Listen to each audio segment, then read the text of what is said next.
A sneak peek at what's coming up next. But I've been noticing a lot lately stories about autistic people being treated poorly or abused. I've seen things on Reddit, Facebook, and other social media sites. Just kind of this general attitude. People just being more blatantly shitty. His name was Isaiah Trammell. They tortured him for 10 hours. I can only imagine how much more terrified he became. And then the fact we see him lay face down on the ground, and that's when those four assholes decide to walk in the door.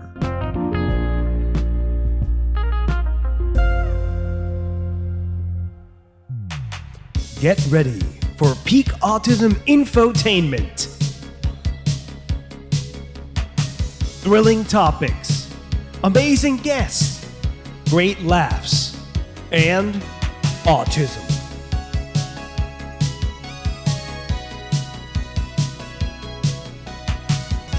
On the Spectrum, an Autistic podcast. All right, welcome to another episode of On the Spectrum. My name is Steven. And I'm Nick. And you're watching PBS. Yay! Oh, sorry, I can't do the intro without being silly. Yeah. All right, so once again, if you enjoy this show, please be sure to like, subscribe, and follow. We have a Patreon, which is in the description of the episode, which you can check out if you'd like to help financially support us, so we can keep doing this show. I actually decided to come up with our topic today. Our topic is let me preface it this way. I've noticed lately, as I always do, me and Steve do not presume to be experts of anything whatsoever. You had to get that. I had to make sure I said it. Okay. So I came up with the topic for today. I've noticed, and this is probably like a, what do you call it? A sensitive topic? Well, yes, but no, that's what I was going to say. This is probably just my own personal bias because of my own anecdotal experience.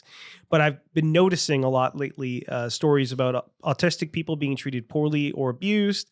And I know it happens all the time throughout the country everywhere. There's autistic people who are abused by the system, by people who are supposed to be caretakers, by family, all that, et cetera, et cetera. I've just been noticing a lot of stories about it online and kind of a public attitude towards people with disabilities, particularly autism. And so I wanted to talk about some of the things that I've seen and kind of get your thoughts about it. Maybe it hasn't changed at all and I'm just noticing it more as of late. I wouldn't say that it necessarily has anything to do with the new federal administration of Trump and all that. But it may affect people's attitudes. Like maybe they feel just more comfortable openly being a bigot or discriminating against people with disabilities. That might be a part of it. It might be a part. So would you like me to start by talking about one of the stories? Okay, so one of the things I noticed recently that got me thinking about this. Introduce this, Jazz. So I have Facebook because I'm a boomer, essentially. What? Wait, stop right there. Having Facebook makes you a boomer? I'm exaggerating, but there's kind of a stereotype with the younger generations, like Gen Z, Gen Alpha, even some younger millennials. Like Facebook is like the old people app. What? All right. I'm not even. Everybody's grandparents have Facebook. My parents have Facebook. My dad has Facebook. Yeah. A lot of older people on Facebook. So it's not hip and cool. Like the younger people use, Instagram, Snapchat, even TikTok, stuff like that. They're not on Facebook is for old people and for connecting with your family, basically. Well, all right. Anyway, so Facebook, yeah. I'm not going to old man yell at cloud on that one. Facebook is a lot of businesses. So a lot of businesses have pages on Facebook. And it's also mainly younger people use it mainly to stay connected with family. But it's not like the main app that a lot of the younger people use. Oh, all right. I mean, it's a great place to get involved in your community. There's groups for I've got to stop acting like a parent. Well, this is why this story comes up. So I am in a bunch of local groups here. I'm in a bunch of autism groups, but I'm also in a bunch of local community groups. Mm-hmm. So there are pages for a lot of cities in Massachusetts. And one of the cities nearby that we do a lot of stuff in is New Bedford. New Bedford has kind of an art scene there. So I do theater there and I do other different things. Theater and artistic events and stuff that I've done in New Bedford. So on the New Bedford page, by the way, I've noticed that a lot of these pages also have a lot of more conservative leaning people on them. Yeah. I don't know why that is, but these community pages for the cities, it's a lot of the people who actually post on there are usually posting like MAGA stuff. Yeah. Anyway, or anti-immigrant stuff. Yeah. A lot of people complaining about immigrants and et Well, cetera. for one, New Bedford actually has, I don't know if you'd call it an issue, but they have more things going on because of immigration or illegal immigration or however you want to word it. New Bedford has a lot more of that than other parts of Massachusetts. So New Bedford. Yeah. Somebody posted the other day about their autistic child, and the comment section was a dumpster fire of, let's say, a few hundred comments. Some of them supportive, but a lot of them negative. And negative in, I'll give you an example. So this woman was talking about what she's asking for advice. She said, my neighbor has these like absurd wind chimes that are extremely loud. My child is autistic and sensitive to sound. Do you think it would be unreasonable if I asked them if they could take it down? That was essentially what the post was about. And there was a woman in the comments, one of the people that I read. It was an older woman. She commented and said something along the lines that basically like, screw your kid. It's not your neighbor's problem to worry about your kid's disabilities. Your disabilities are your own problem. Ah, yes. And so like, is what she said wrong? Technically, no. I mean, it's not, your neighbor doesn't have any obligation to take them down. No. If it's on their property and they want to have wind chimes up, I mean, you can't force your neighbor to take them down.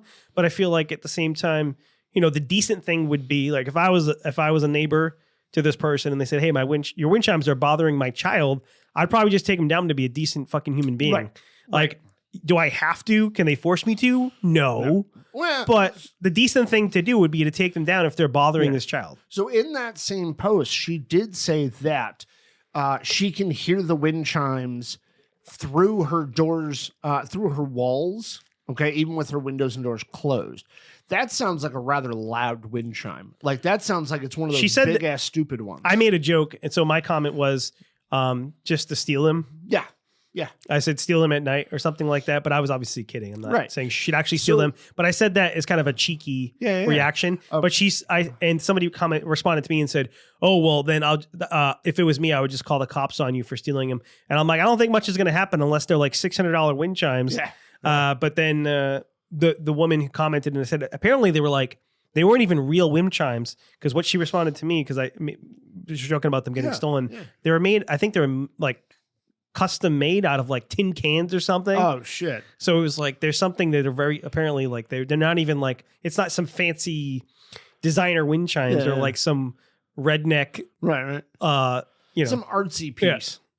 Yeah. I will say that if it's loud redneck enough, architecture. If it's loud enough and it's 2:00 in the morning and they're just that loud, then yes, you can actually have that neighbor forcibly remove them.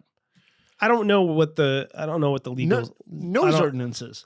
Yes, but I mean, if it's that loud, when it comes to things like that, there's also some level of there's a certain level of what do you call it? The police basically have to make a decision, so it's subjective. Like it's not like there's a reason why you're not allowed to mow your grass at 11:00 at night. Right, but I'm saying the wind chimes, they would have to make a decision. They would have to, I can't think of the word that I'm trying to use. There's discretion there. Like they have to use discretion to decide whether they actually want to do something about it or not. The cops could show up and say, this isn't worth our time. Just fucking deal with it. Well, I mean, so I will say that like, this is kind of where you take into consideration other people. Like they put up the signs that say deaf child ahead. Yeah. Or deaf child at play or whatever the sign says, right? Yeah. And so they do let everybody in the neighborhood know. And those signs are supposed to let you know to slow down. Yeah. And yet, like, they can enforce a greater speeding ticket or traffic violation on you in that neighborhood. Yeah. I don't know what the laws are on that. I'm just going to assume what you're saying is correct. But I'm going to say I've seen those signs a bunch of times, and I've had a cop threaten to give me a higher ticket because of it. I'm not saying that's actually legal. I've never heard that you can receive a higher ticket just because of like a deaf child sign or any of those things. But I mean, again, I know the cop threatened like that. And depending on the state or city, you can get charged more like in school zones for speeding or construction zones, stuff like that. Yeah. But I've never heard of like if there's a blind sign or deaf sign or anything like that. Or I've even seen ones where like, I don't know if it's autistic, but I've seen other signs about different disabilities, things like that. But yeah. So basically I saw that post and I was surprised by I mean, I guess not too surprised, but I was surprised by how many negative comments there were. I know there's always going to be people like that, those assholes and comments like that, but I was surprised by the extent and how many of them were just kind of like, fuck your kid, basically. Yeah, so I found that surprising. And I've seen a lot of things like that. I was also just sharing the video with you, which is not really related. It was a police interaction. Well, it is related in the sense of the overarch of the topic. Right, but there's different standards. Go ahead and set that up, because there's different standards and expectations for public officials and police officers versus just random citizens. So like random citizens being ignorant about people with disabilities is one thing, but if you're a trained police officer, you should have a base level of knowledge or understanding, even if you don't know everything about autism or different mental health disability, different mental health conditions. Yeah, you should still be able to recognize that something is out of the ordinary here with the way someone's behaving, and not automatically assume that they're on drugs or automatically assume that they're doing something intentionally. Like if somebody's having an autistic meltdown and they're screaming and freaking out, you shouldn't immediately react with violence or restraint in that situation. So set up what the clip that, meaning just tell people like what the clip was. Don't actually play it, but I would play it, but I know you don't want to see it. I don't want to see the rest of it. We got about halfway through the video. So I asked you to turn it off because it was bothersome to me. So what I'm saying, Steve, is describe it so people. I just want to pull up the details. Okay, so I'm going to describe it a little bit, and Steve will fill in the specifics in a second. So basically, it was this gentleman who's 19 years old. And he was picked up by the police initially because a neighbor or somebody called about a noise disturbance. And when they got to the scene, they found out that this dude's got a warrant, but for a wellness check, which I don't know what a warrant on a wellness check is, but it's in Ohio. But I thought that they listed the city, but it doesn't say right here. So it's in Ohio. Yeah, it says from the Columbus Dispatch is the name of the YouTube channel from the video that I was watching. But I don't know what city in Ohio. I'd have to pull up more details. But essentially, the police were called on him for a noise disturbance. He was being loud. Neighbor called on him. They came and found out that he had a warrant for a wellness check in the past, which another thing I don't know the details of because I haven't done a lot of research on this particular clip to find out like from the state or but this police is what inspired this episode. Right. From the police and the state will probably have their own version of events as to why they did the actions they did. Of course. I don't know why they had a warrant for him, arrested him. But that's unimportant to what we're talking about. Well, but some people are going to argue that, probably not our audience, but there are people out there who argue, well, why did he have a warrant out for him? He must have done something wrong. Even if he did, even if this gentleman, ran over a 5-year-old child in the middle of the street because he was racing down the road, I don't give a shit. The way he was treated, a human being should not be treated that way. Right. People would have less sympathy for him though. Well, if that's he had their ran over problem. A child. But anyway, either way, even if he did something, to my knowledge, he didn't do anything that anybody would would justify the way he was treated. Look, like if somebody was warrant for a wellness check. If somebody essayed a child, then there will be a lot of people who would have no sympathy and wouldn't care if the police beat the crap out of them. You're exactly right, because I'm saying people don't understand how far that ends up going. But my point is that he didn't do anything that most people wouldn't sit there and say, oh, well, he deserved it. Even people who are pieces of shit, I don't think that they would sit there and like justify the way the police treated him because he wasn't picked up for a violent crime he wasn't or picked rape up for or anything like even that. a crime. Yeah.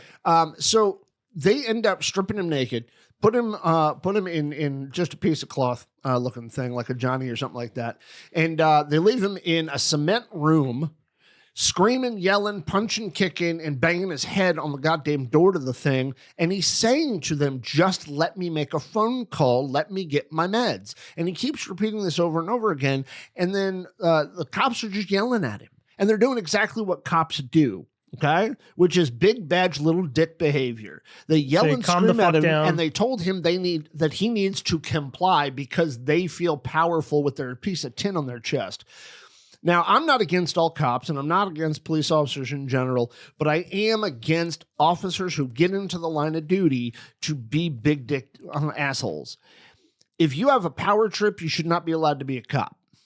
If you have compassion, if you have empathy, if you have any bit of understanding that people can be people, then you should be allowed to be a police officer. But unfortunately, what we get is ex-military, generally failed military assholes who have a tendency to put that badge on to continue to feel important, which means they're going to vie for control. And in this situation, it was a young man who was yelling and screaming and was having a meltdown. And all they needed was one human being to give him that phone call, and he would have calmed right the fuck down. Or even just listen to what he was saying. Or just listen. Yeah. Stand at the door. They were just telling him. Listen. They were just telling him to shut up and calm down. All that because they were looking for compliance. So then you didn't see the rest of the video, but essentially I won't they watch come the rest in, of it. they tackle him, they take off his Johnny, so he's naked. Yeah.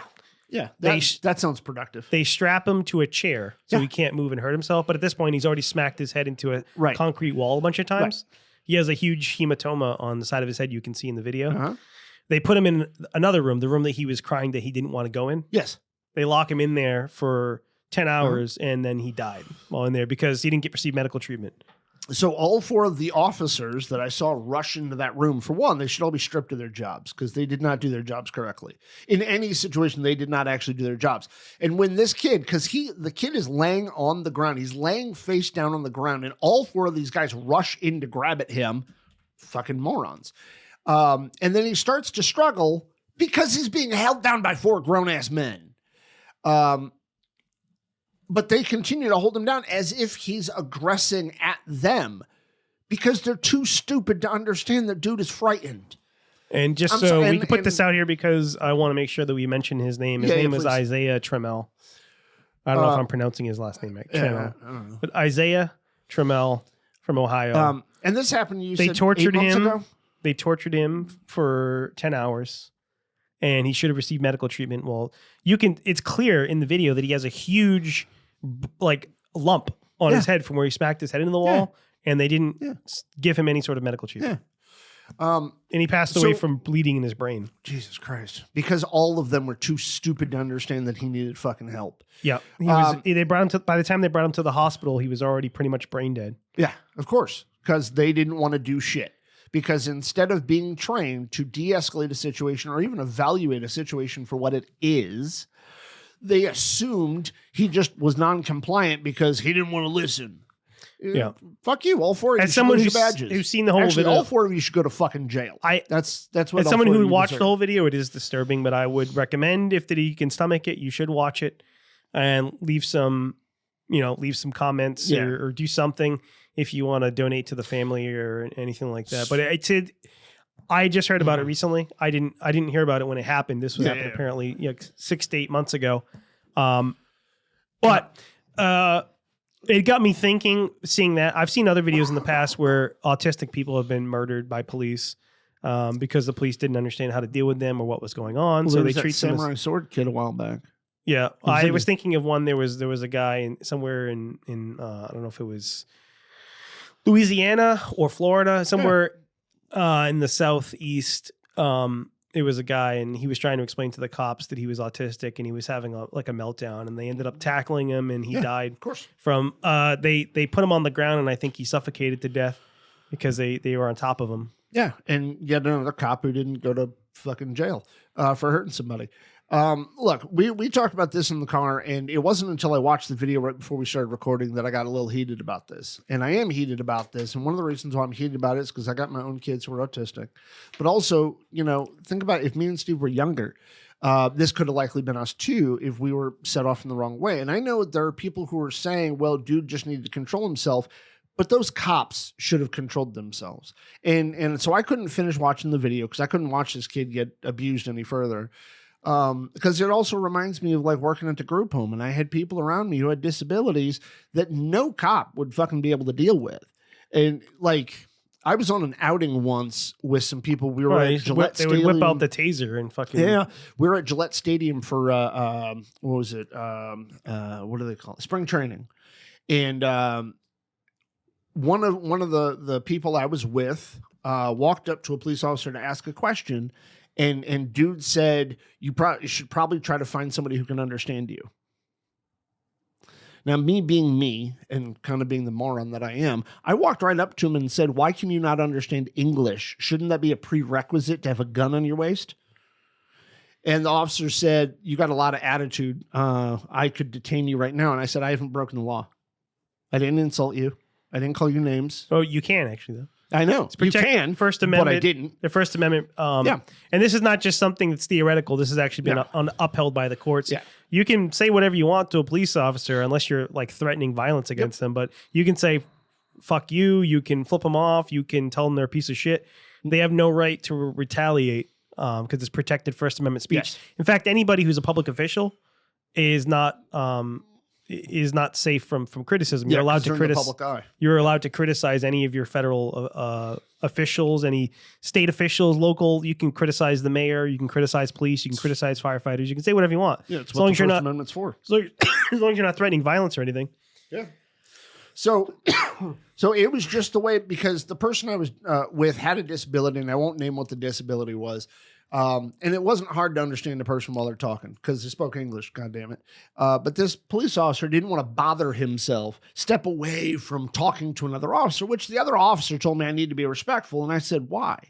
And he said, because we're on the job. Do you know how dangerous our job is? And I said, your job is actually not super dangerous right now, right here.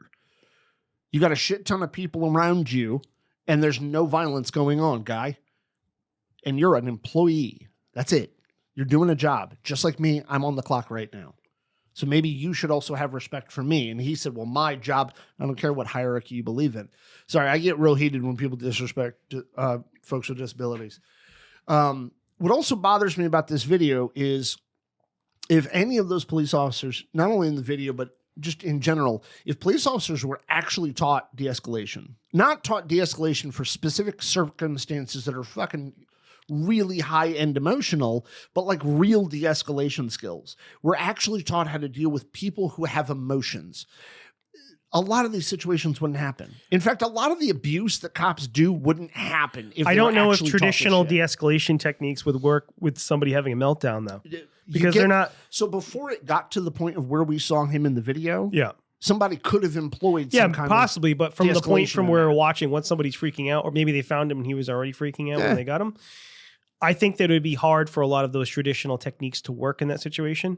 But yeah, if it's before somebody's gotten to that point where they're having a meltdown or freaking out, right, then some of those de-escalation techniques might work, which is, not responding by raising your voice, not responding by being aggressive. Right. It's trying to take things down. It's trying to understand the person's perspective. Don't it's trying force to compliance, to relate with them, understand what's going on with them. Well, even as simple as, and maybe they do it later in the video, but I can't imagine they do. At no point did anybody ask him, who did he want to call? Yeah. Or what's wrong with you? Or what's going on with you? Are you okay? But we were told by his mother in the video that they already knew he was autistic. Yeah. So, which means they should have already approached the situation. I would assume that they would probably have that information when they went to visit him. Yes, especially for a wellness call that there was a warrant for. My point is just, if anybody had asked him, who do you want to call, and helped him make that call, it would have de-escalated the situation. If when he said, I need meds, that will help me. If somebody went to go get a fucking nurse or a doctor to prescribe that med, to give him even one of what he needed, that might have de-escalated the situation. Ask him if he was hungry. Ask him if he was thirsty. Offer him a fucking blanket so he can not be cold. Any of that might have been a good idea. But they didn't do any of that. Took place in June, so I'm assuming it wasn't that cold, but I'm just saying, offer him something. Yeah. Offer him some fucking pants, guy. But it was 4 human beings who rushed in that room. Yeah. Do you know the feeling of being in a small space and having 4 grown men come at you? Do I know the feeling? Yeah. Like, have you ever been in that situation? Not with 4 dudes like that, no. So, unfortunately, I've been in a small space where 4 grown men were grabbing at me, and unfortunately, that was in the military.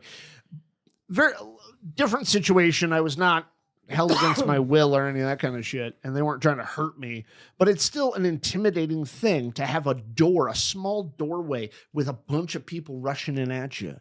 And I wasn't in a situation where I felt threatened. But it's still intimidating looking, watching the people come in. I can only imagine how much more terrified he became. And then the fact we see him lay face down on the ground, and that's when those 4 assholes decide to walk in the door. Yeah, and step on him. And then grab at his arms and legs. No shit, he's going to twitch at that point to see who the fuck is grabbing him. And I am a little aggressive in my language, and it bothers me a great deal because if that was any one of the 4 of theirs kid, they would have done it different. If that was any one of their siblings, they would have done it differently. But because that human being wasn't related to them somehow, they said, fuck him. Couldn't fathom that there's another piece of this world that operates differently than what they think.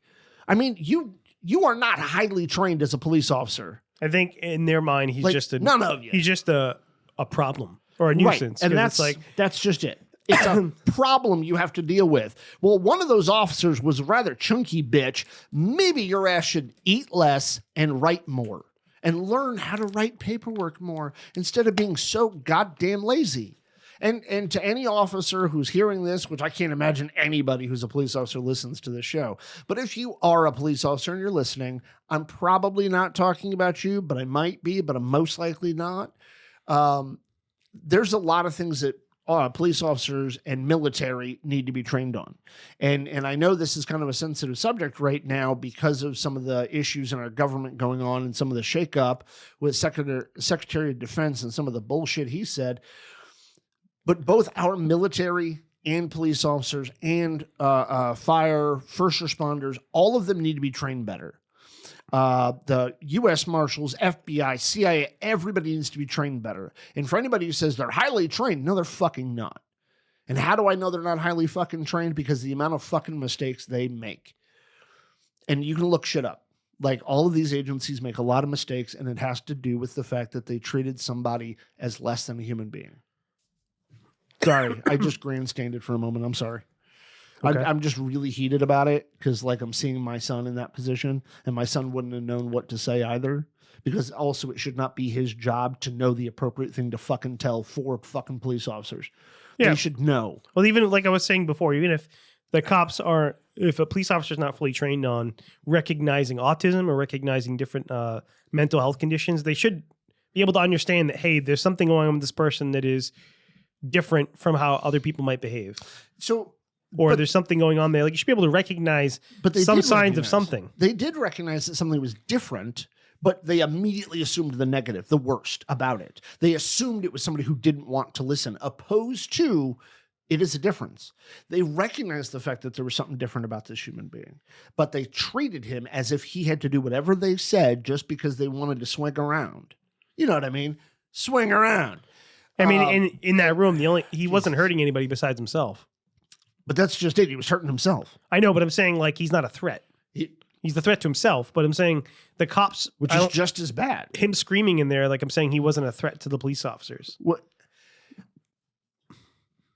But if one of them was locked in a small room and they're yelling and screaming to make a phone call, they would want somebody to listen. And yet they couldn't give the same courtesy to this gentleman. This 19-year-old kid. Well, he's not a kid. He's a fucking adult at 19. But they couldn't give the same courtesy that they would want to have for themselves just because they were cops. Just because they view everything as a problem. Opposed to viewing it as, how can I help? And I've had friends that were police officers when I was younger. And I understand how those police academies taught them. And it didn't teach them shit about how to deal with people as people. It taught them how to evaluate risk. Yeah. And only evaluating things as risk. A lot of police officers approach situations and approach people. They have to assume everyone is a threat until proved otherwise. That's not true. In fact, the statistics say, okay, an officer does not need to evaluate every situation as a threat to begin with. And that actually creates a lot of the situations that we have. Here's why. If you look at the number of community and officer interactions that happen and the number of them that go bad, okay, whichever way you want to look at bad, if you look at it, like the amount of times that they engage with the community is way higher than the number of times it goes bad. But every time it goes bad, it's because there was an officer who shouldn't have had a badge, who got a little too anxious, a little too scared, a little too jumping the gun. Their ego gets hurt. Yeah. Oh, yeah. Oh, fucking when pride happens. God, I'm doing a lot of harsh P's into the mic today. Man, like, if anyone, like even that one dude, that other prisoner guy who was sitting on those chairs in front of the room that kid was in, even if he had just asked the fucking question, who do you need to call? Yeah. Dude would have immediately calmed the fuck down. Not complete, but he would have brought it down a little bit enough to prove to the officers, but I'm betting money the officers would have yelled at him for trying to help out another human being. Yeah. And I understand their job can be tough. And I'm saying that diminishing it because most of the time, most police officers do not deal with harsh fucking times.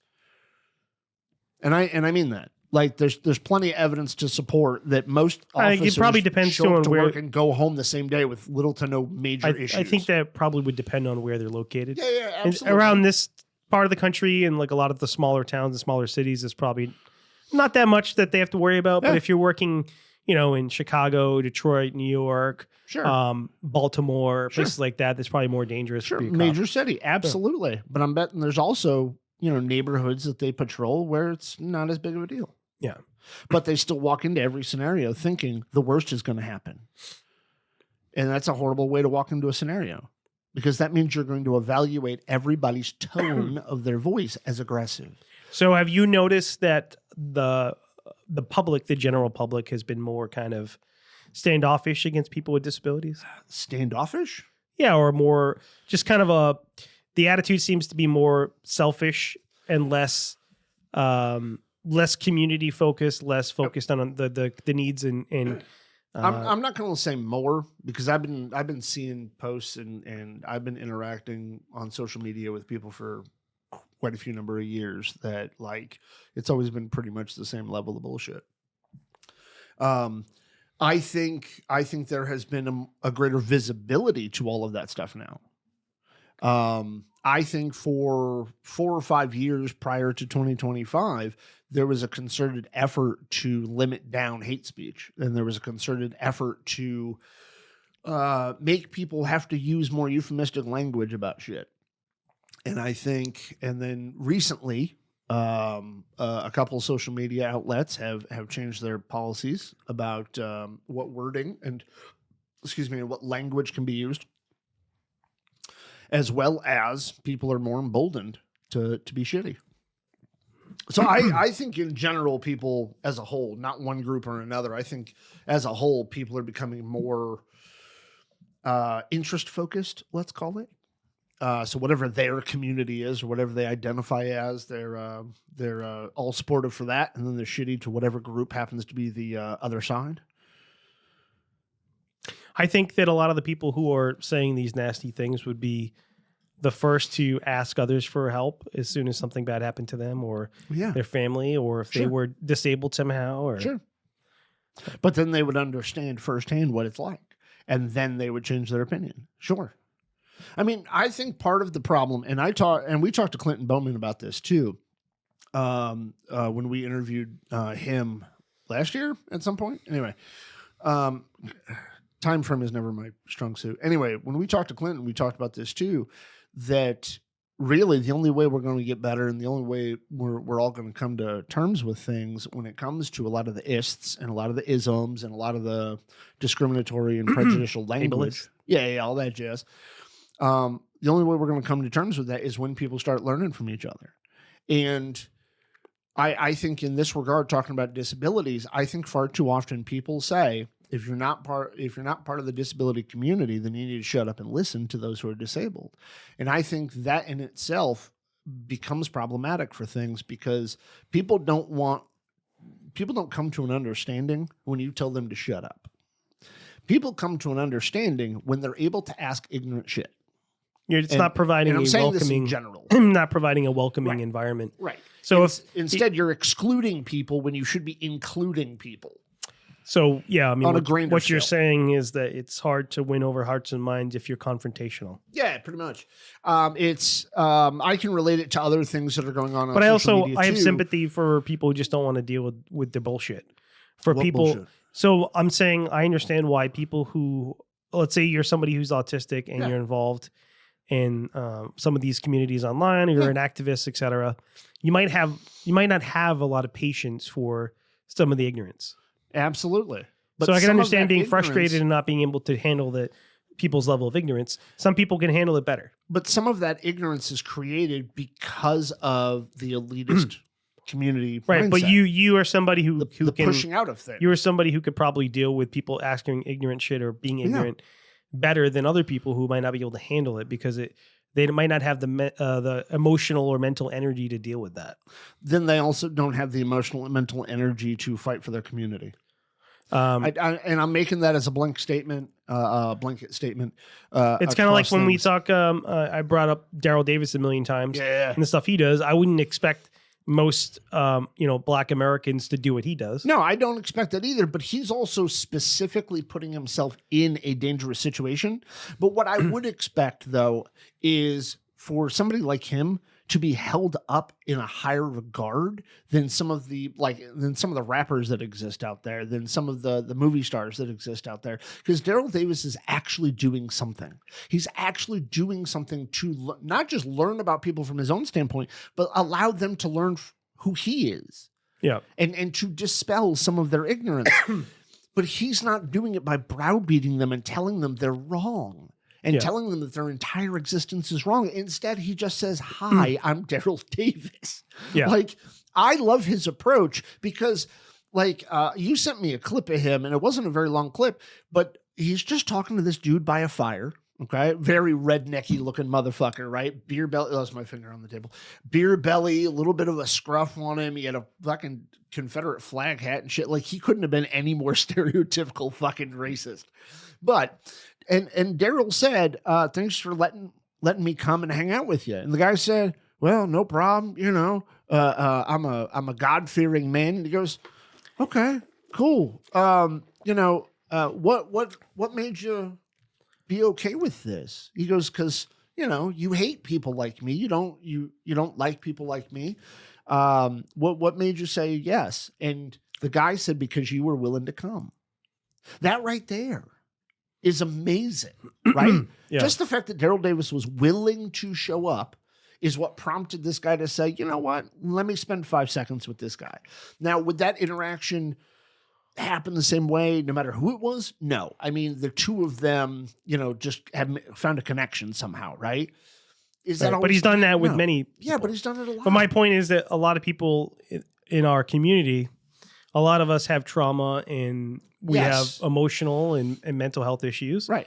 And we might not be able to deal with that. It shouldn't be all of collectively. We can't expect all of us to be able to have a certain level of patience with ignorant people. And I agree with that, but I also think on the opposite side of that, then you have no right to yell and scream on the internet. You have no right to call yourself an advocate or an activist. Now, I'm neither one of those two things. I've never claimed to be either one of those things. I will never be one of those two things. I will never be an advocate. I will never be an activist. One of the reasons is because those people irritate the shit out of me. The people who espouse those two things generally irritate the shit out of me.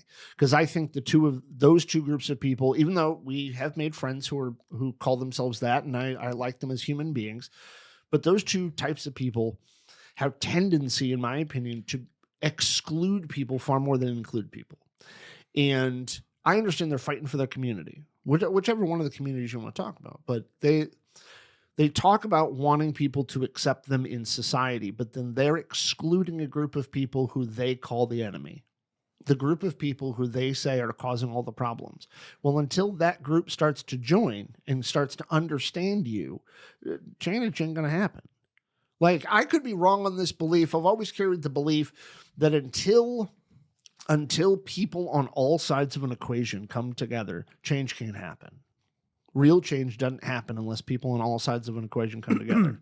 Now, I could be horribly wrong, and somebody might want to argue with me. So be it. But I've always believed that. Yeah. I mean, I could go into greater detail, but I don't want to get in trouble. I mean, I think there are also ways to to initiate change that don't involve everybody coming together. How? Can use an iron fist. Oh, Jesus. Revolution, violence, What? But what did it? protest. I think protests are good, okay, for getting exposure. But when it comes down to it, I think protests by themselves don't get shit done, except for exposure. And then that exposure allows people to gain the ear Have a of somebody conversation. worth it. Yeah. But I think, like revolution, okay? I can't name a whole lot of times that revolution ultimately ended up being a good idea. I'm working on a homemade guillotine. I think will be good. Sorry, guillotine, however it's pronounced. You got a homemade guillotine, God, so funny. anybody who's ableist will just put them on the chopping block. That's funny. Actually, it's kind of so in that comment section about the wind chime lady. Going back to that for a moment, some of the people who were defending the autistic child, the parent, Right. I didn't like some of their responses as well because they went the extreme opposite end. Some of them, a lot of them were basically acting as though the child is completely helpless. Yeah, and can't yeah, learn I to don't- adapt to it at all. I don't like that And I'm either. like, I don't know this individual person. So I said, Right. I don't know this child, so I don't know. But Yeah. I said, it's also not helpful to assume that an autistic child has no way to cope or adapt. Right. Because some people pointed out, well, you could get headphones, your earmuffs, your earplugs. If the neighbor's unwilling to take down the chimes, like you could provide something that helps the child. But we do know that there are a lot of situations where autistic people can adapt and things that might bother them, they can become desensitized to them or learn how to cope with them Over because there's always going to be situations where they're not able to control the stimuli that's bothering them. You're not That always is going to be true. able to remove that stimuli completely. And so if you want your child to be able to navigate throughout the world as much as they can, depending on what support needs level, what level they are, what support needs they need. Yes, there are certainly going to be children who, no matter what, you're not going to be able to fix the problem unless they remove the wind chimes. Maybe it's going to be hard for you to get them to adapt or cope. Yeah. But there was these arguments going on in the comment section with people saying, no, autistic kids, literally people said they cannot adapt. Just blanket black and white statement. They cannot adapt. Which is an ignorant Which is not statement on its true. own. So that's like, on one hand, you have people saying, Yeah. fuck the kid, fuck you as a parent. Right. The neighbor can do whatever they want. You're a piece of shit. Who cares? And then the flip side of it, you have people defending it, but then saying like the child's completely helpless. They have to remove the wind chimes. And it's like, that's not true either. Yeah. And it may be for this kid. I don't know this particular be. child, but you can't just blanketly say that autistic people or autistic kids cannot learn to cope or adapt at all. Right. There's an argument for when should they have to and when should they not, which is the gray area where we talk about like at what time should you push your child and what when time shouldn't should you? you not Yeah. push them? Because if you never push them or challenge them at all, that's also not helpful for them either. Right. I mean, I'm gonna flip my script just a little bit, and I will say that people with disabilities, regardless of the disability, the entire community of disability, we don't make up a large group of the population in the U.S. or worldwide. We don't make up a large portion of the population, which is part of an issue. And I'm not saying we should have more people because that would suck for those people. What I'm saying is because there's so few of us, and because, disability covers a wide range of physical and invisible kind of disabilities, it's hard for the rest of the population and the rest of society to understand. As well as, if you think about it, if you're a homeowner, okay, and you bought that house 10, 12 years prior to that kid moving in or that kid's parents moving in. And now all of a sudden the kid shows up. And now all of a sudden the parents are going, hey, can you take down the wind chime that you've had up for 7 or 8 years? That's not your responsibility. You bought the house long before that kid ever showed up. And so when people say you have to take down the wind chime for that kid, at the same time, no, you don't. Because, why should an entire neighborhood make accommodation for this one kid?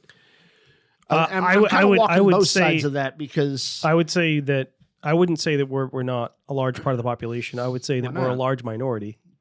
we're not a large part of the population. We're not even a large minority, dude. I think I would say I don't know the exact percentage of the population that's neurodivergent. I didn't but look this shit up. it's still a sizable amount. I mean, even if it's let's say 10% of the population, that's still a lot. Is neurodivergent. That would mean 90% are not. Right. Yeah. But it's a large minority. I don't even know if 10%'s the number, but even if it is the number, what I'm saying is both sides. Okay. For one, we do have an obligation as a society to protect those who are more vulnerable. Absolutely. I agree with that. But at the same time, are we protecting so much so that we are also now looking down on them and treating them as if they are fragile porcelain dolls? Well, so I mean, in this case, I'm going down my own rabbit hole in my head here, but in this case with that kid, I don't understand why the person has such a problem taking down those wind chimes. Like, I will note too that I was trying to grab more information about the post before we started the recording because I was going to share some of it on screen, but the post has since been removed and I did not screenshot any of it. Right. So whoever posted it took it down for some reason, maybe because of all the arguing in the comments. Yeah. But so everything we're saying right now is from memory, because this was like a day or two ago I read it. And then I'll provide a link to the video of the child who was abused by the police officers when we post this episode. But it sounds like it's super graphic. You defending the neighbor. You sound like an asshole. So I think maybe we should. I'm gonna look on both sides of it, but yeah. I think we should move on to Ask an Asshole. Yes, our favorite comment and segment. Did you say comment segment? I did. I really did. What does that mean? I don't know. I slipped up saying both. All right. So I have a few more things to say about this topic before we wrap up, but I would like to get to Ask an Asshole. So. Okay. So we're going to do Ask an Asshole and then we're going to round back. Just want to tie a ribbon on it, Nick. Oh, all right. I have to work through this process with you out loud? Yeah. Okay. Yeah, you've been working with me for 2 years on this shit. All right, so I would like to do Ask an Asshole, and then we'll go back and just wrap up our thoughts about that. And we'll do final thoughts? Yes. Thanks, Jerry. All right. This one comes to us from Reddit, from Quizzical Nonsense. Am I the asshole for kicking a pregnant woman out of her seat? Okay, so I'm going to read it to you here. Okay, so this happened a few hours ago, and I've only just calmed down because I hate conflict. Basically, I was doing a long travel day, 5 hours, so I booked my main train in advance to ensure that I had reserved a seat. When I get on the train, a woman is in my seat, so I politely inform her that I think that's my seat, show her my ticket, and ask her to move. She checks her ticket and just says, well, I must have sit in the wrong seat, and puts her head down. I say that it's my seat, and could I please sit in it? At this point, her partner sitting opposite her starts speaking at me in what I perceive to be an aggressive tone. Sure. He suggests I find another seat, which there are none because it's busy. And I say, but I booked that seat and there are no other available seats in the carriage. He then raises his voice and says, well, someone else is in our seats, and that is his missus is pregnant. Sorry, this is how this person wrote this. Grammar's a little messed up. I say I understand and that I have a heart defect, which I do, and said everyone has their own medical issues and reasons for standing for long periods of time might be difficult. And here I could be the asshole. I ask him not to speak to me in an aggressive tone and that I will make a complaint. He then starts swearing at me and I ask him to stop. Eventually the woman gets up and allows me to sit there, and he continues to berate me, saying he hopes I feel good for myself. And then I'm quiet now. I have my seat. When I finally just stopped engaging as I felt there was no point. One of the men who was sat beside him offers that him and his partners sit in the seats opposite me. It's a table seat. At which point he sits his partner down and then laughs at me and points in my face. Eventually, when the ticket inspector comes around, they're asked to move to their assigned seats, and she asked if I'm okay as another passenger had made a complaint on my behalf. Even so, was I the asshole? Should I have just let them alone when she was pregnant? And did I in any way escalate the situation? No, you're not the asshole. Yes, you escalated the situation. But no, you're not the asshole for that. That lady and that gentleman were in the wrong goddamn seats. You reserved it. You did what you were supposed to do. They were the assholes who decided to see that somebody else was sitting in their seats, and then they stole somebody else's seat. That's asshole move. And they're having children? Jesus. Yeah, and why didn't the husband just get up and let her sit in his seat? Like, yeah, instead of berating her and yelling at her. Like, as far as the aggressive tone goes, I don't know if that's actually true, because I don't know how skittish this person is, but yeah, I would have to say that that she is not an asshole for that. That she did. There could also be some supposed to do. There are unknowns that we don't know about. Yeah. Maybe the husband felt like he had to defend his wife because maybe she maybe she is the type that, because she's pregnant, maybe she's emotional, hormonal, and maybe she's like, oh, I need you to stick up for me type of, I don't know. Sure. Sure. But, yeah. Don't downvote assholes. Yeah. Okay. Well, it was in bold letters. Okay. Jesus. Sorry. Okay, Nick. Great. All right. All right, next one. I got one more for you. Yeah, okay. Wait, how did he escalate this, or she escalate the situation? Oh, how could she have escalated the situation? Well, so going back and forth with somebody who's already trying to get at you and goat you, like that escalates them further. If they don't get the result they're looking for, that could potentially be escalating him further. It sounded like by childish arguing. behavior. Yeah.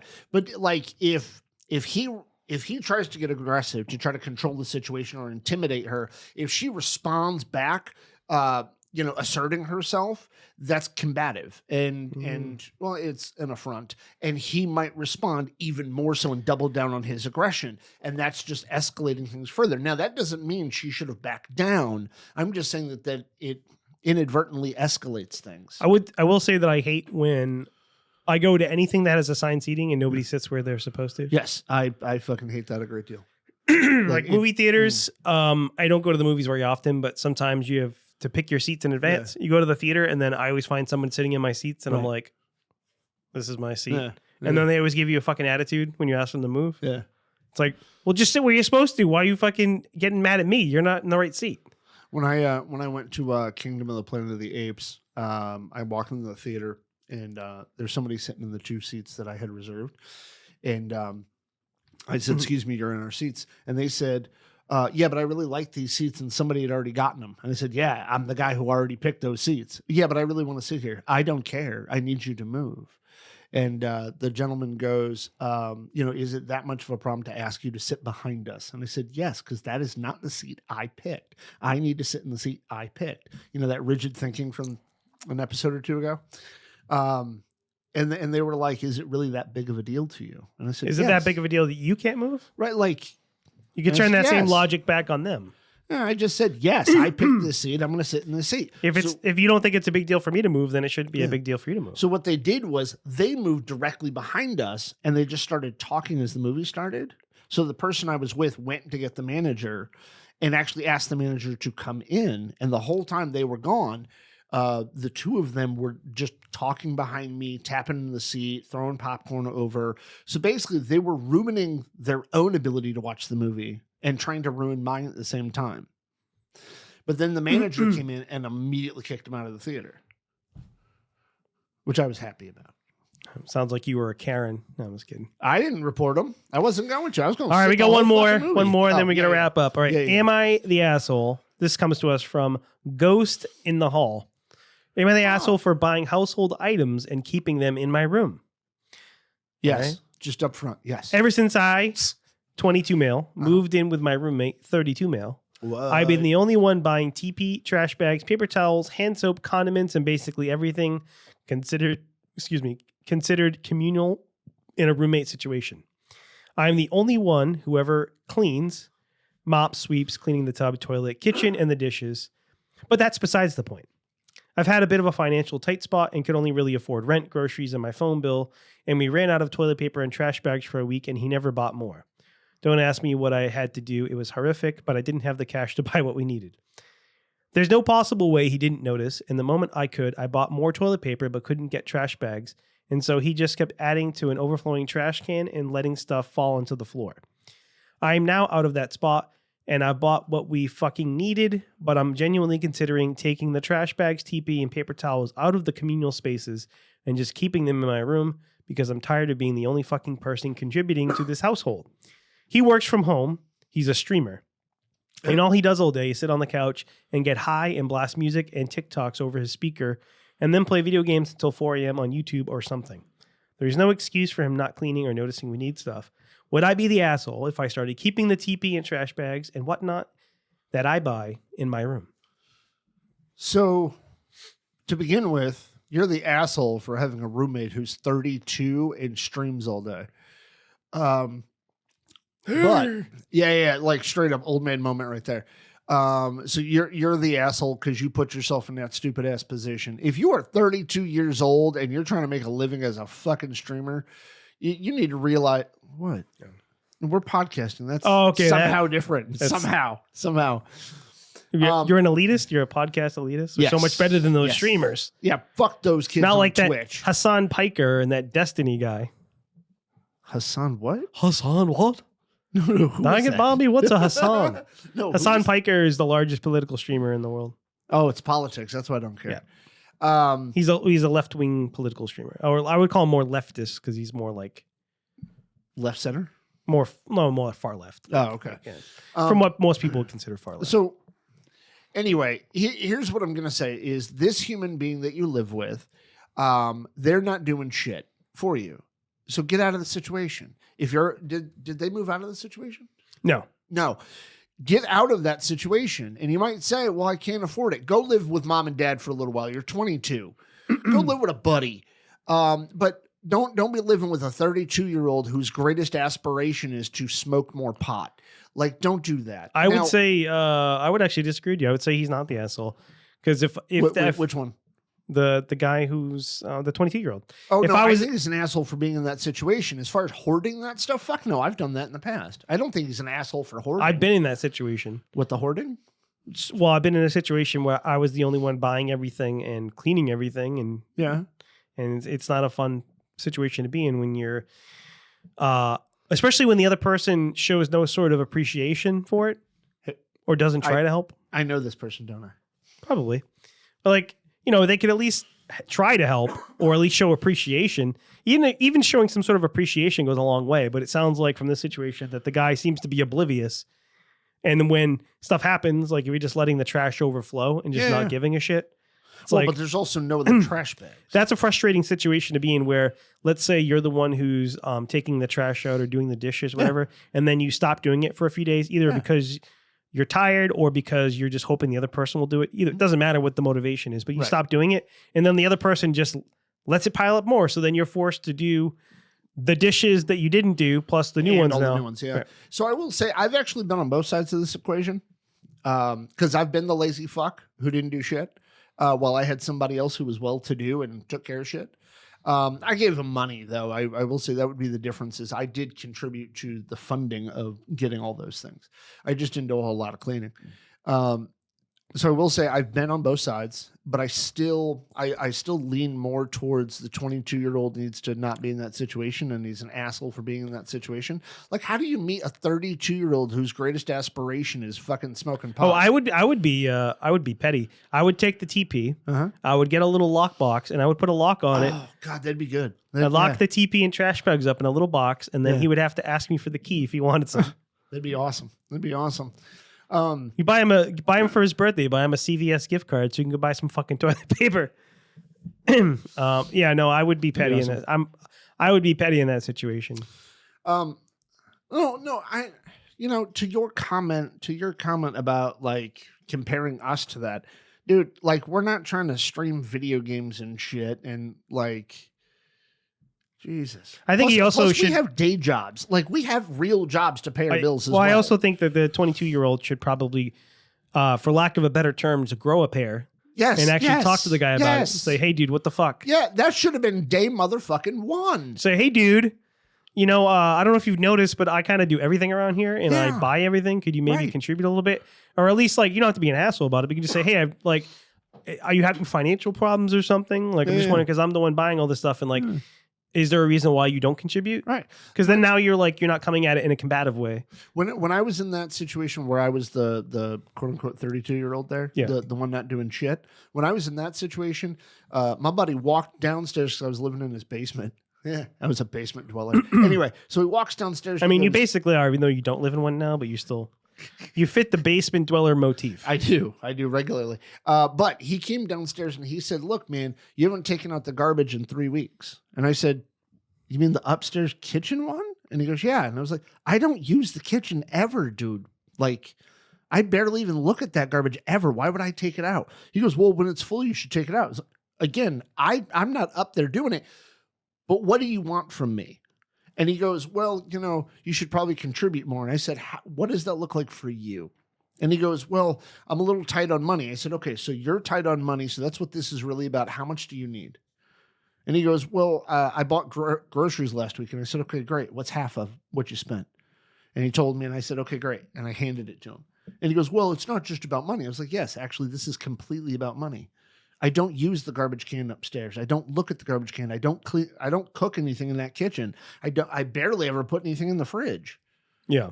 And like, he was like, well, but you should still do chores around the house. I said, why? I come in the basement door. There was a walk down to a door.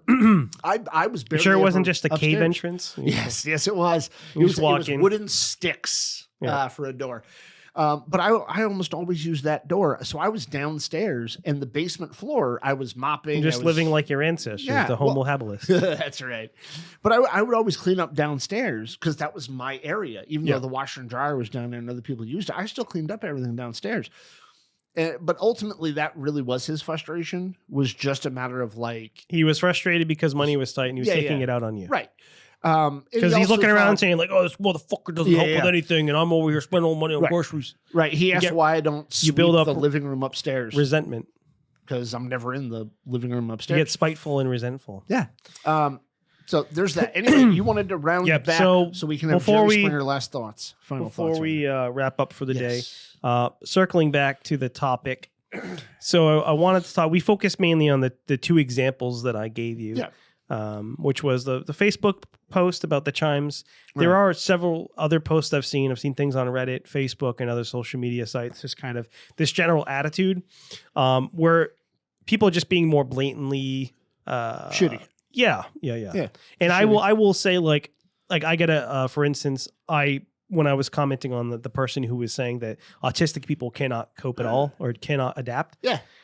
I even said, like, you may think that I'm ableist for saying this, but I don't agree with you. I think that they can. It just depends on the individual. It's like the problem is you can't blanketly say that because it depends so much on the individual person. Yeah. But if you want to call me ableist for that, fine, whatever. Yeah. I'm with you on it. So I had many years ago, I got taught this when I was doing retail, and you've probably heard this before too, but I think it's something that like all human beings should remember. That you don't know what happened 5 minutes before you met them. Yeah. So in the retail, it's 5 minutes before they walked into your store. You don't know what just happened. So you don't know why they're in the mood they're in. You don't know why they're talking to you the way they're talking to you. But a lot of people have a tendency to assume they know why. They might assume that they're being talked to that way because they're female, because they got purple hair, because they're a different ethnicity, because they're fatter, because they're skinnier, because they're shorter. A lot of the assumptions people make, but we actually don't know what happened to somebody 5 minutes prior. They could have gotten the worst news of their life and they're treating you like shit because they're in a really fucking bad mood.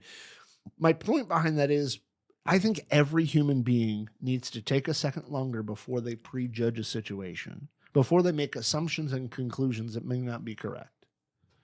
Okay. That's all. That's my final I thought, think too. that people should stop being so selfish. I think people need to stop like automatically assuming bad faith in everything everybody says. Because a lot of the comments that I've seen people making, they seem to stem from a very individualistic and selfish perspective. Kinda. Where it's like, I don't give a crap about other people or the community at whole. I don't care about what disabilities or struggles you're dealing with, because if it makes my life in any way more difficult or puts any sort of stress on me, then I shouldn't have to deal with that. So I don't know if I'd call that selfish though, because maybe their own issues have always been invalidated so often that they have a hard time validating somebody else's. Why else would you say that I don't give a fuck what's wrong with your daughter? If those wind chimes are up and they're bothering her, they're my wind chimes. Fuck you. So there's an assortment of things that I could name off. Like one, somebody else's own previous trauma. It could also be that the person has a few things going on personality-wise and or disability-wise that would cause that level of disconnect. Maybe they're a person who struggled to get their own peace so much so in their life that at this point they feel like they deserve to have some peace and have something that's theirs. And so now this person saying that they can't have the wind chime sounds like an affront. Well, to it's just this all those person's life. lazy people out there collecting disability and SSRI and Yeah, that's it. and food stamps because they could get a job if they really wanted to, but Well, the fact that they have an occasional meltdown shouldn't stop them from working. so think about that perspective by itself. They automatically attribute a negative attribute to the behavior. Okay, they're just being lazy, right? Why? Because the person who said it was probably told they were lazy a lot, or probably said don't be lazy, or probably told they got to get their ass in gear. Nobody's going to help you. Fuck those people who just sit around doing nothing. So then we, instead of understanding and having compassion for somebody, we write them off. Listen, what we do, everyone should just collect disability, and then we could be a communist utopia. Wait, but if everybody's collecting disability, don't we call it a UBI at that point? Well, if everybody's collecting it, then who's paying for it? We are, because we're still buying shit. Yes, but then you'd have to restructure the tax system. But isn't that how a UBI is supposed to work? Sort of, Is but you get X, you pay. Yes, you but spend X, you get sort X of back. yeah, sort of. But Okay. when you're buying things and you pay sales tax, Yeah. sales tax is state. Like we don't have a VAT. We don't have like a universal tax like Europe has. They have Yeah. a VAT tax. and You mean stuff the like that. countries that seem to be doing better in a whole lot of categories? In some ways, I'm not saying all categories, not all. we saying don't have most. a federal state sales tax. We have state sales taxes, right? And we have Right. federal income tax. Yes. I would be open to the idea of replacing income tax with something else, but Really? but there needs to be. Well, there wasn't an income tax didn't exist until the early 20th century. Yeah. I think what is it the 20s in or 30s. the 1920s or whatever when Yeah. they passed the income tax. Before that, it basically was paid for by tax on industry and imports and Right. stuff like that. Right. That's what the federal government was funded by that. Yeah. But yeah, I think there are other ways to fund the federal government besides Right. income tax. But I'm just Well, I saying. mean, in the 60s and the 70s, wasn't like corporate tax like one of up in like the 70s or 80%?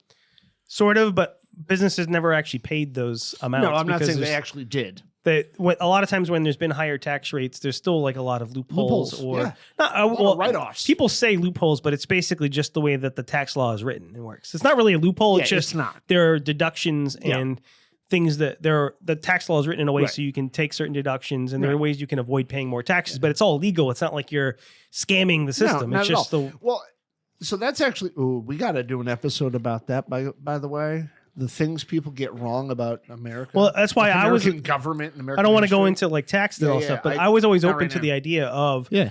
doing like basically wiping out the tax code Okay. and starting over. Just Sure. erase all the tax law we have. Yeah. Just burn it. Throw the fucking 3,000 page book. The fucking tax law is like this giant fucking thing. Yeah. Take it, burn it, start over. Right. Yeah. We can start with a flat tax, and then if you want to make a progressive tax, so let's say you start like everybody has to pay X amount. Let's say Yes. it's 5%. And then if you want to make it progressive based on income, like if you make over a certain amount over the median income, Right. then you have to pay progressive tax. yeah. Like, so if you're richer, you pay a little bit more. But I think that right now, the way it is the tax law is so complicated, and with all the different ways that people can get out of paying taxes, is just, like, rather than trying to fix what exists, why don't we just start over? Well, some people actually want that is to get rid of it, but at the same time, those are also the same people who want to, keep more. Well, the tax law, the way it is now, just benefits the wealthier people. Well, yeah. But yeah, I think we should just get rid of it. Right. Okay. We're gonna have to explore that on another episode because. Start over. Make it. There's no reason, right? And this is what pisses me off. Okay. Is as an American citizen, Yeah. who is forced to pay income tax, I shouldn't have to hire somebody, pay somebody Yeah. to do taxes for me because the tax law is so fucking complicated, I agree completely. or buy a program Yeah. to do it for me. Yeah. If every American citizen is required to pay income tax, Right. it should be very simple and easy to do, so that anybody's grandma can just do it on their own. That you shouldn't have to pay somebody money so that I can pay the government what I owe them. Right. No, I actually completely agree with that. If your tax code is so difficult that you have to hire and specifically train, Those people who go to segments of school our just to learn how taxes work. like, what the fuck? Yeah, it should be much simpler than And that. obviously it's more complicated if you own a business. But should it be?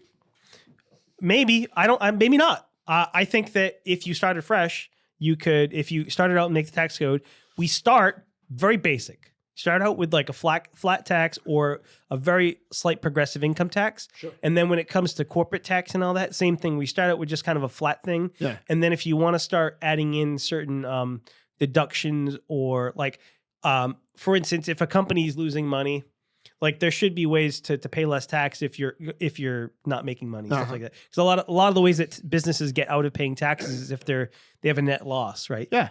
Because if you're not making money, then how are you paying taxes on a net loss? It doesn't make any sense. All right. So stuff like that. But like you work in those things over time. Yeah. I would say, but just start fresh, Right. and make it even so everybody's basically paying the same thing. Okay. Make it so corporations are basically paying the same thing. You could have Right. different tax brackets for like small businesses versus large corporations. Yeah. Stuff like that. But I'm just saying, like, just start over. You've really thought about this a lot. Kind of. Yeah. I've never thought of this, mostly because like that's for somebody else to think I just about. think there's no reason why you should need I don't know. It's like rocket science to understand the fucking tax code. Right, and it shouldn't be. It should be much simpler than that. But people like to take advantage of shit. But on that note, if you like, dislike, agree, or disagree with anything me and Steve have said today, please leave a comment. Let us know. Tell us. Make a Facebook post. Or if you're younger than that, make a TikTok all about how you dislike what we say, and we'll respond to you, and we'll have a conversation about it. Pee pee poo poo.